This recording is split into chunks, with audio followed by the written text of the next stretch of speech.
Hi dear friends, എല്ലാവർക്കും മിജീസ് കിച്ചൻ്റെ പുതിയൊരു വീഡിയോയിലേക്ക് സ്വാഗതം. ഞാൻ നിങ്ങളുടെ സ്വന്തം ബി ചേച്ചിയ. എൻ്റെ പ്രിയപ്പെട്ട ഓരോരുത്തരും സുഖമായിട്ടിരിക്കുന്നു. ഇന്നും ഒരു ദിവസം ദൈവം നമുക്ക് ദാനമായി തന്ന് അതിന് ദൈവത്തിന് നന്ദി പറയാം. ഇവിടെ ആണെങ്കിൽ പ്രൈസമ്മോൻ ഇച്ചിരി പനിയായിട്ടൊക്കെ ഇരിക്കുക, പെട്ടെന്ന് ഉള്ളൊരു പ്രോബ്ലം ആയിപ്പോയി. അതുകൊണ്ട് ഞാൻ ആകെ ഒത്തിരി ഇതിലിരിക്കുക. അപ്പം ഇന്ന് ഈ ദിവസം ബ്രേക്ക്ഫാസ്റ്റിന് അന്ന് വാങ്ങിച്ചില്ല, ഞാൻ പറഞ്ഞില്ലേ 2 പാക്കറ്റ് വാങ്ങിച്ചായിരുന്നു വെജ് പാറ്റീസ്. രണ്ടും ഇതുപോലെ പൊടിഞ്ഞതായിരുന്നു. അപ്പോൾ ഇന്ന് ഇതുപോലെ ഞാൻ ഇച്ചിരി അതിൻ്റെ അകത്ത് സവാള എക്സ്ട്രാ അരിഞ്ഞ് ഇച്ചിരി മയോണൈസും ടൊമാറ്റോ സോസും ഇട്ട് അന്ന് ചെയ്തതുപോലെ ബ്രെഡിൽ ഉണ്ടാക്കാമെന്ന് വെച്ച്. കുഴപ്പമൊന്നുമില്ല കേട്ടോ, ഇത് പിന്നെ ഷേപ്പില്ലെന്നേ ഉള്ളൂ. ഇതാവുമ്പം മറ്റേതാവുമ്പം ഒരു പാറ്റീസ് പോലെ നമുക്ക് ഉണ്ട്, അതേ ഉള്ളൂ. ഇന്നിനി ഉച്ചയ്ക്ക് 2 മണിക്ക് മുമ്പ് 2 മണിക്ക് ഇന്ന് ക്ലീനിങ്ങിന് വിളിച്ചിട്ടുണ്ട്. അപ്പോൾ കഴിഞ്ഞ ദിവസം ഞാനിങ്ങനെ ഓരോ 4 ദിവസം അല്ല 5 ദിവസം കൂടുമ്പോഴാണ് ഇവരെ ഇങ്ങനെ വിളിച്ചുകൊണ്ടിരിക്കുന്നത്. അപ്പോൾ നമുക്ക് അന്ന് ആ ദിവസം ഞാൻ ഒരു പ്രാവശ്യം വിളിക്കുകയാണെങ്കിൽ ഈ ഫാനും അവിടെ ഇരിക്കുന്ന കബോർഡിൻ്റെ മുകൾ പിന്നെ ഇവിടെ തൂത്ത് തുടയ്ക്കും, അങ്ങനെ 1 മണിക്കൂറത്തേക്ക്. പിന്നെ അടുത്ത പ്രാവശ്യം വിളിക്കുന്നുണ്ടെങ്കിൽ ബാത്റൂം കഴിയേക്കും, ഇവിടെ തൂത്ത് തുടയ്ക്കും. പിന്നെ അടുത്ത പ്രാവശ്യം വിളിക്കുന്നുണ്ടെങ്കിൽ ഈ കതകുകളൊക്കെ ജനലുകളൊക്കെ ഒന്ന് ക്ലീൻ ചെയ്ത് അങ്ങനെ ഓരോ പ്രാവശ്യവും ഓരോന്നാണ് ഞാൻ വെച്ചേക്കുന്നത്. അപ്പോൾ കഴിഞ്ഞ പ്രാവശ്യം എനിക്ക് ഫാനും കബോർഡും തുടയ്ക്കണമായിരുന്നു. അപ്പം ഞാൻ ഇവർ വരുന്ന ഉടനെ ഇവരാദ്യം അങ്ങ് നമ്മുടെ അടുത്ത് OTP ചോദിക്കും. OTP കൊടുത്തു കഴിഞ്ഞാണ് ഇവർ ജോലി സ്റ്റാർട്ട് ചെയ്യുന്നത്. അന്നേരം തൊട്ടാണ് ഇങ്ങനെ ടൈമർ സ്റ്റാർട്ടാവുന്നത്. അപ്പോൾ ഞാൻ ഈ കൊച്ചിന് OTP കൊടുക്കുകയും ചെയ്ത് ഉടനെ ഞാൻ പറഞ്ഞു എനിക്കിങ്ങനെ ഫാൻ തുടയ്ക്കണം, ഇങ്ങനെ തൂത്ത് തുടയ്ക്കണം. അപ്പോൾ കൊച്ചു പറഞ്ഞു അയ്യോ എനിക്ക് ഫാൻ തുടയ്ക്കാൻ പറ്റത്തില്ല. അപ്പം ഞാൻ ചിന്തിച്ചേ ഇത്രയും 5-6 മാസം കൊണ്ട് നമ്മളിങ്ങനെ വിളിക്കുന്നുണ്ട്, ആരും ഇതുവരെ ഫാൻ തുടയ്ക്കത്തില്ലെന്ന് പറഞ്ഞിട്ടില്ല. ഞാൻ ചോദിച്ചു ഞാനിവിടെ ആൾക്കാരെ വിളിക്കുമ്പോൾ എന്തോ സംഗതി, ആ കൊച്ചു പ്രഗ്നൻ്റാണ്. ഞാൻ പറഞ്ഞു അയ്യോ അന്നേരം ഞാൻ പറഞ്ഞു OTP ഞാൻ കൊടുക്കുകയും ചെയ്തില്ല, അല്ലെങ്കിൽ നമുക്ക് ക്യാൻസൽ ചെയ്ത് എങ്ങനെയും പറയാമായിരുന്നു.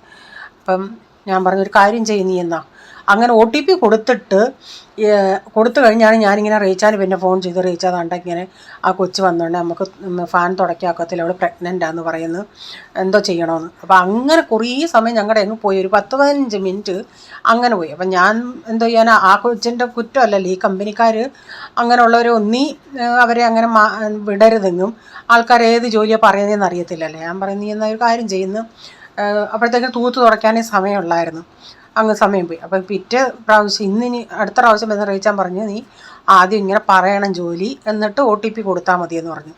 അല്ലെങ്കിൽ ഇത് ഇപ്പോൾ പ്രാവശ്യം വന്നതിനോട് ഞാൻ ചോദിച്ച് OTP കൊടുക്കുന്നതിന് മുമ്പ് ഞാൻ പറഞ്ഞു എനിക്കിങ്ങനെ മേളിൽ ഫാൻ തുടയ്ക്കണം, സ്റ്റൂളിട്ട് അതിൻ്റെ മണ്ട കയറണ്ടേ, അതുകൊണ്ടാണ് ആ മറ്റേ കൊച്ചിന് എനിക്കും പേടിയാണ്. ഞാൻ പറഞ്ഞു നീ ഒന്നും ചെയ്യണ്ട, നിൻ്റെ കുറ്റമല്ല കമ്പനിക്കാരുടെ കുറ്റമാണ്, നീ എന്തോ ചെയ്യാനാ.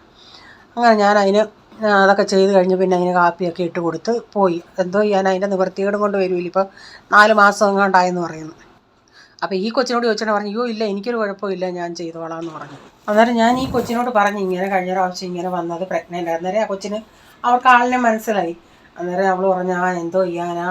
അന്നേരം ഞാൻ അവൾ കഴിഞ്ഞ പ്രാവശ്യം വന്ന ആ കൊച്ചിനോട് ഇവള് പ്രഗ്നൻ്റ്, ഞാൻ പറഞ്ഞ് നീ എവിടെ ഹോസ്പിറ്റലിൽ കാണിക്കുകയെന്ന് ചോദിച്ചിട്ടുണ്ടെങ്കിൽ ഇവിടെ ഒരു പുതിയ ഹോസ്പിറ്റലുണ്ട്, അവിടെ ഭയങ്കര റേറ്റുമാണ്. ഞാൻ പറഞ്ഞ് നീ ഇവിടെ താമസിക്കാൻ നിനക്ക് ഇതാണ്ട് ഇന്ന ഹോസ്പിറ്റൽ അറിയത്തില്ലയോ എന്ന് ചോദിച്ചാൽ പറഞ്ഞ് ഇല്ല എനിക്കറിയത്തില്ല. ഞാൻ പറഞ്ഞാൽ എന്നാൽ നിൻ്റെ ഹസ്ബൻഡിന് അറിയത്തില്ലേ, ഹസ്ബൻഡ് അങ്ങ് താനേല.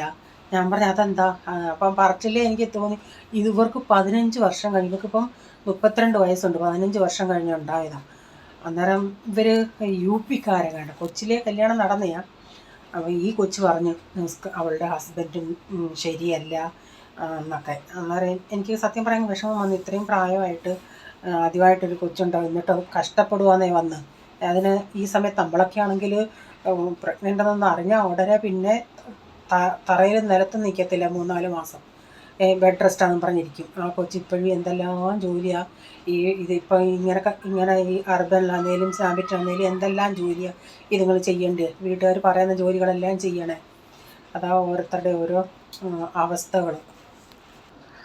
അങ്ങനെ ഇനിയിപ്പോൾ 2 മണിയാകുമ്പോൾ അതിനും പോയിട്ട് എനിക്ക് എല്ലാം ഈ താഴെ കിച്ചണിൻ്റെ അവിടെ എല്ലാം താഴെ ഞാൻ ബക്കറ്റ് അങ്ങനെ എൻ്റെ വലിയ അടുപ്പ് അതൊക്കെ വെച്ചിട്ടുണ്ട്. അപ്പോൾ ഇവർ വരുന്നതിന് മുമ്പിട്ട് സാധനങ്ങൾ വെച്ചേക്കുന്ന ബക്കറ്റ് ഇതെല്ലാം എടുത്ത് മേളിൽ വെക്കണം. അല്ലെങ്കിൽ നമ്മൾ പുറകെ നടന്നാലേ, ഇപ്പം ഇവർ 1 മണിക്കൂറത്തേക്കിന് പിന്നെ ആരാ വരുന്നത്, ഇപ്പം നമ്മൾ സ്ഥിരം ഇപ്പം അനു വരുന്നത് പോലാണെങ്കിൽ നമുക്ക് പറഞ്ഞാൽ അവൾ നീക്കി പറക്കി അങ്ങനെ ചെയ്യും. ഇതെന്ന് പറയുന്നത് ഇവരുടെ പുറകെ നമ്മൾ പിന്നെ ഇപ്പം അടുപ്പിച്ചൊരാളെ വിളിക്കുവാണെങ്കിൽ അവർക്ക് മനസ്സിലാവും എന്തൊക്കെയാണ് എങ്ങനെയൊക്കെയാണ് ചെയ്യേണ്ടിയെന്ന്.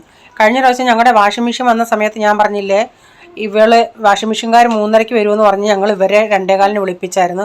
അപ്പോൾ ഇവൾ വന്ന സമയത്ത് തന്നെ വാഷിംഗ് മെഷീൻകാരും വന്നു.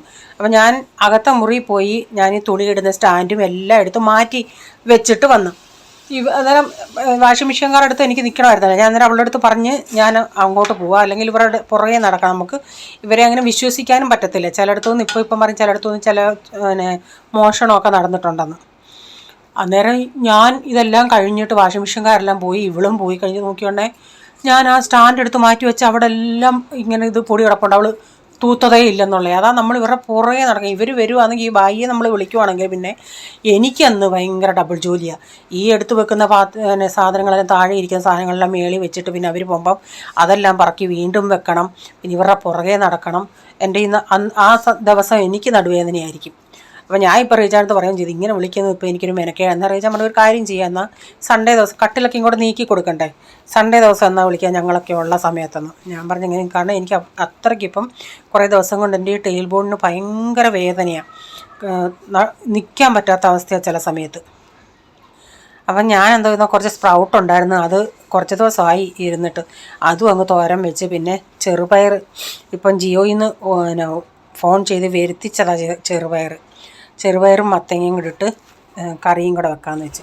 എന്നിട്ട് ഇതിൻ്റെ അകത്ത് ഞാൻ മഞ്ഞൾപ്പൊടി, മല്ലിപ്പൊടി, മുളക് പൊടി, ഗരം മസാലയൊക്കെ ഇട്ടു. എങ്കിലും കുറച്ച് തേങ്ങയും കൂടെ തിരുമിയത് ഇച്ചിരി ഇരിപ്പുണ്ടായിരുന്നു, അതുകൊണ്ട് അതുകൂടെ അങ്ങ് ഇട്ടേക്കാമെന്ന് വെച്ച്. അപ്പോൾ ഒരു തോരൻ പോലായി ഇത്. അപ്പോൾ അതും അവിടെ റെഡിയായി. അപ്പം മീനില്ലാത്തതുകൊണ്ട് ഞാൻ പറയില്ല, ഞാൻ ഇടയ്ക്കിടയ്ക്ക് ഇങ്ങനെ ടൊമാറ്റോ വയ്ക്കും. ഇന്നാളെ മായ പറഞ്ഞു, ചേച്ചി ടൊമാറ്റോ അങ്ങനെ കഴിക്കുന്നത് നല്ലതല്ലെന്ന്. അറിയാം, നമ്മൾ എന്നും എടുക്കുന്നില്ലല്ലേ, ആഴ്ചയിലൊക്കെയാണ് ഒരു ദിവസമോ വല്ലപ്പോഴും അങ്ങനെ ഇങ്ങനെ ചെയ്യും. എന്തെങ്കിലും വായിക്ക് രുചിയായിട്ട് വേണ്ടേ. അപ്പോൾ അതൊന്ന് ചട്നി പോലെ ഇങ്ങനെ ഉണ്ടാക്കുന്നുണ്ട്. അപ്പോൾ അതുണ്ടെങ്കിൽ പിന്നെ ഈ വെളിച്ചെണ്ണയൊക്കെ ഒഴിച്ചിങ്ങനെ എടുക്കുമ്പോൾ നല്ലൊരു ടേസ്റ്റാണ്.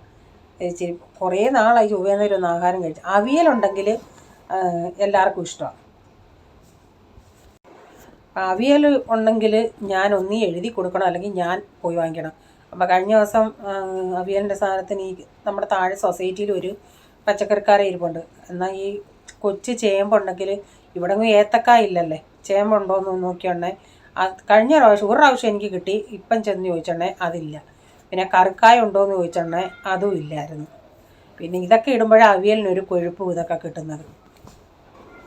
ഇപ്പോൾ ടൊമാറ്റോയൊക്കെ ഇത് പെട്ടെന്ന് ഇച്ചിരി ഒത്തിരി അങ്ങ് ഉടയണ്ട, ആവി കയറി ഇങ്ങനെ വന്ന് ഇച്ചിരി വെളിച്ചെണ്ണയും കൊഴിക്കുമ്പോഴത്തേക്കും അത് റെഡിയാവും. അപ്പോഴത്തേക്കിന് നമ്മുടെ മത്തങ്ങയും പയറും വെന്തായിരുന്നു, അതൊന്ന് ഉടച്ചെടുത്തിട്ട് അതിന് അരപ്പൂടെ ചേർത്തിട്ട് ലാസ്റ്റിൽ അതിന് കടുകൂടെ വെക്കണം. ഇവിടെ ഇപ്പോൾ 3-4 ദിവസം കൊണ്ട് ഇങ്ങനെ കണ്ടിന്യൂസ്, ഇന്നലത്തെ രാത്രി മൊത്തം മഴ. ഞാൻ ചിന്തിച്ച് ഇന്ന് സ്കൂൾ അവധിയായിരിക്കുമെന്ന്. സ്കൂൾ അവധിയാണെങ്കിലും ഈ പിള്ളേർക്ക് കാരണം ഡിക്ലെയർ ചെയ്യുവാണെങ്കിലും ഒരു 7 മണിയൊക്കെ കഴിഞ്ഞിട്ടായിരിക്കും ഇവർ സ്കൂളുകാരെ ഡിക്ലെയർ ചെയ്യുന്നത്. അപ്പം ഇവർക്ക് 6 മണിയാകുമ്പോഴേ, നമ്മൾ 5 മണിക്ക് എണീറ്റിട്ട് 6:15 ആകുമ്പോഴത്തേക്കിന് ബസ് വരും. അതുകൊണ്ട് അല്ലെങ്കിൽ ഈ അടുത്ത ഷിഫ്റ്റ് 11 മണിക്കൊക്കെ പിള്ളേർക്കാണെങ്കിൽ അവർക്ക് അവധി കിട്ടും. ഞാൻ ചിന്തിച്ചിന്ന് അവധിയായിരിക്കുന്നു. അതുപോലെ കാറ്റ്, ഭയങ്കര കാറ്റ്. ഞാൻ അടുക്കളയിൽ നിന്നിട്ട് ആ ജനലൊന്നും തുറന്നേ എൻ്റെ ഗ്യാസ് അങ്ങ് കെട്ടുപോയി. അതുപോലുള്ള കാറ്റ്. നിന്ന് നോക്കുമ്പോൾ ഈ തെങ്ങുണ്ടല്ലോ, തെങ്ങങ്ങ് വില്ല് പോലെ അങ്ങ് ആടുന്ന കാണുമ്പോൾ പേടിയാവും, അത് ഇപ്പോൾ വീഴുമോ എന്നുള്ള. അതുകൊണ്ട് ഇങ്ങനെ ഈ കഴിഞ്ഞ ആഴ്ച മൊത്തം നല്ല ചൂടായിരുന്നേ. ഇതിപ്പോണ്ട് പിള്ളേർക്ക് അസുഖം വേണ്ട, പ്രീസമ്മോൻ അതുകൊണ്ടാണെന്ന് തോന്നുന്നു. അതുമല്ല ഇവർക്കൊക്കെ ഒരു ഇച്ചിരി തലയിൽ വെള്ളം വീണാൽ മതിയല്ലേ. അപ്പോൾ എനിക്ക് കറി തിളയ്ക്കട്ടെ, എന്നിട്ട് അതിന് കടുകൂടെ വറക്കാം.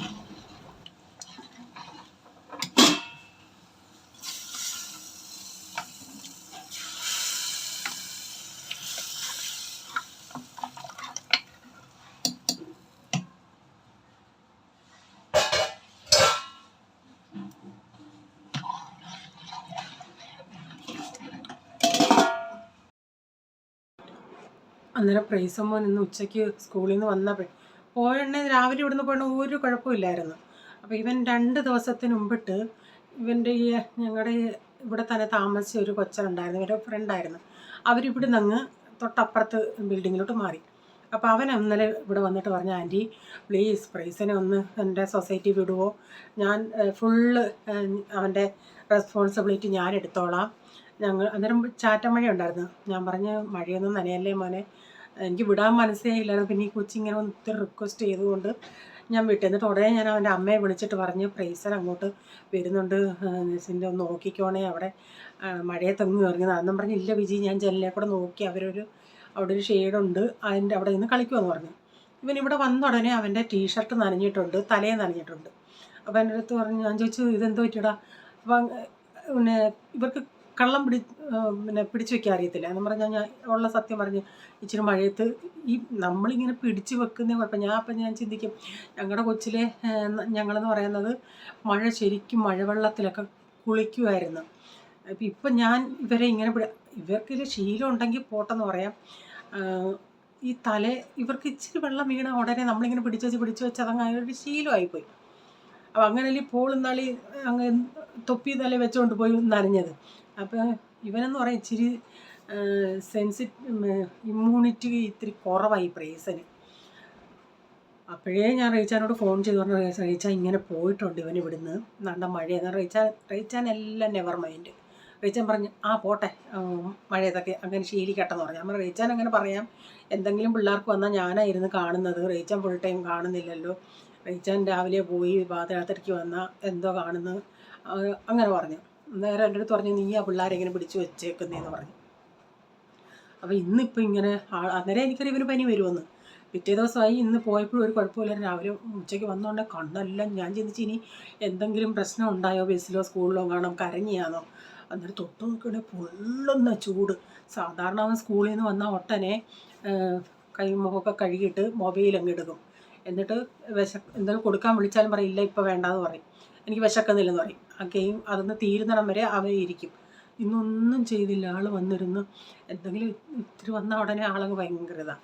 അപ്പം ഞാൻ പെട്ടെന്ന് തെർമോമീറ്റർ എടുത്ത് നോക്കിയോണ്ട് 101 ഡിഗ്രി കൂടുതലുണ്ട് പനി. ഞാൻ പെട്ടെന്നൊരു പാരാസിറ്റാമോളും കൊടുത്ത് മൂക്കിന്നങ്ങ് വരുമായിരുന്നു. മരുന്ന് കൊടുത്തിട്ട് ആളങ്ങ് കിടന്നങ്ങ് ഉറങ്ങി. അല്ലെങ്കിൽ മൊബൈൽ കൊടുത്തോട്ടെ, അത് കണ്ടപ്പോഴത്തേക്ക് എനിക്കങ്ങ് കാരണം ഇങ്ങനെ എപ്പോഴും വലിയ ആക്റ്റീവായിട്ടിരിക്കുന്ന പിള്ളേർ ഇങ്ങനെയൊക്കെ മാണ്ട് കിടക്കുന്നത് നമുക്ക് വിഷമമില്ലേ. അപ്പോൾ ഞാൻ ഉടനെ എൻ്റെ അപ്പനെ വിളിച്ച് പറഞ്ഞു. എൻ്റെ അപ്പൻ പറഞ്ഞു, സാരമില്ല, അതങ്ങ് മാറും. എനിക്കത് കേട്ടപ്പം ഞാൻ പറഞ്ഞു, റീച്ചാൻ ഇന്ന് പറയുന്നത് സാരം. ഞാൻ പറഞ്ഞു എനിക്കറിയാൻ മാറുമെന്ന്, പക്ഷേ ഇത്രയാണ് കൊച്ചു. ഞാൻ പറഞ്ഞു ആ കൊച്ചു താണ്ട വന്ന് മാണ്ട് കിടക്കുക, ഇതുവരെ ഒന്നും ഇങ്ങനെ ആ സ്കൂളിൽ കൊണ്ടുപോയ ഇതുണ്ട്. അപ്പം ഞാനില്ലേ വന്ന ഉടനെ ഞാൻ ഒരു മുട്ട പുഴുങ്ങി വെച്ചിട്ടുണ്ടായിരുന്നു. ഉച്ചയ്ക്ക് ഇവനൊന്നും കഴിച്ചില്ലെന്നും പറഞ്ഞു. വന്ന ഉടനെ ഞാൻ ആ മുട്ടയും കൊടുത്തു, അതും കഴിച്ചു. പിന്നല്ലേ ഞാനിത് അറിയുന്നത് ഇവന്, പിന്നെ ടെമ്പറേച്ചറൊക്കെ നോക്കിയത്. പിന്നെ അങ്ങ് ആണ്ടം കിടന്ന് ഉച്ചയ്ക്ക് അങ്ങ് ഉറങ്ങിയ ആൾ. ഉറങ്ങിയിട്ട് ഞാൻ ഇടയ്ക്കിടയ്ക്ക് ഞാൻ തൊട്ട് നോക്കും. അപ്പം ഇച്ചിരി തണുത്ത് കുഴപ്പമില്ല, പക്ഷെ ആൾക്ക് വിശപ്പില്ല. അപ്പം ഞാൻ ചോദിച്ചു നിനക്ക് എന്തോ വേണ്ടിയെന്ന് ചോദിച്ചിട്ടുണ്ടെങ്കിൽ ഒന്നും വേണ്ട. പിന്നെ ഇപ്പോൾ ഈ പാവുകാരൻ വന്നപ്പോഴേ അവന് ഈ മാവാ കേക്ക് ഇഷ്ടമാണ്.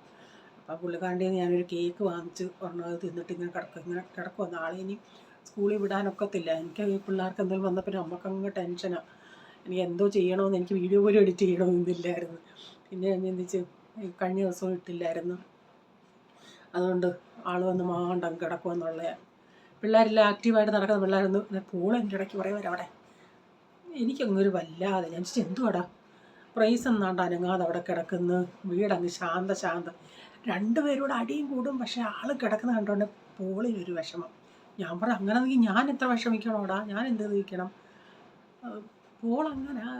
പോൾ പക്ഷേ എന്തെങ്കിലും അസുഖം വന്നാലേ ആ പോളിൻ്റെ അപ്പൻ്റെ കൂട്ടാണ് അങ്ങ് സ്ട്രോങ്ങാണ്. ആരോടും അസുഖം വന്നാലും അവനൊന്നും പറയത്തില്ല. എനിക്ക് തൊണ്ട എങ്ങനെ പ്രശ്നമാണെന്ന് പറയും, എനിക്ക് ഇച്ചിരി ചൂടുവെള്ളം ഫ്ലാസ്കിൽ അങ്ങനെ പറയും. ഇവനാണെങ്കിൽ അങ്ങനെയല്ല. ഇവനിപ്പോൾ ഇത്തിരി മുമ്പ് എണീറ്റിട്ട് പറയുന്നത് കട്ടിലൊക്കെ താണ്ട് ഇങ്ങനെ ചരിഞ്ഞു പോകുന്ന പോലെ എനിക്ക് തോന്നുന്നു. അപ്പോൾ എനിക്കങ്ങ് ആകെ ഒരു ടെൻഷനും ഇരിക്കുന്നു. നിങ്ങളെല്ലാം ഒന്ന് പ്രാർത്ഥിക്കണേ കൊച്ചിന്. ഇവൻ എന്തെങ്കിലും എനിക്ക് ഇല്ല കൊച്ചിലത്തെ കാര്യമൊക്കെ ഓർത്തങ്ങ് ടെൻഷനാണ് എനിക്ക്. ഈ ജൂലൈ 28 ഇവൻ്റെ ബർത്ത്ഡേയാണ്. അപ്പോൾ ഞാൻ ഇതുമ്പിട്ടേ ഇങ്ങനെ ആ സമയത്തെ സിറ്റുവേഷനൊക്കെ അങ്ങ് ഓർക്കും. അമ്മയാണെങ്കിലും ജൂലൈ ആകുമ്പോഴേ പറയും, അയ്യോ അമ്മ ഉണ്ടായിരുന്നല്ലോ ആ സമയത്ത്. അമ്മ എപ്പോഴും ഇരുന്ന് പറയും എൻ്റെ അവസ്ഥകളൊക്കെ, അമ്മ കുറേ കണ്ടതല്ലേ. അതൊക്കെ ഇങ്ങനെ ഓർത്ത് ഞാൻ ഇരിക്കുമായിരുന്നു. അതുകൊണ്ടൊക്കെ എനിക്കും ഒരു വല്ലാതെ.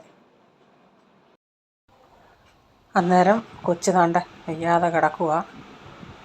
അപ്പോൾ ഇന്നത്തെ വീഡിയോയിലെ വിശേഷം ഇതൊക്കെയായിരുന്നു. ഇനി ഒരു പുതിയ വീഡിയോയുമായി വരും വരെ bye, God bless you all.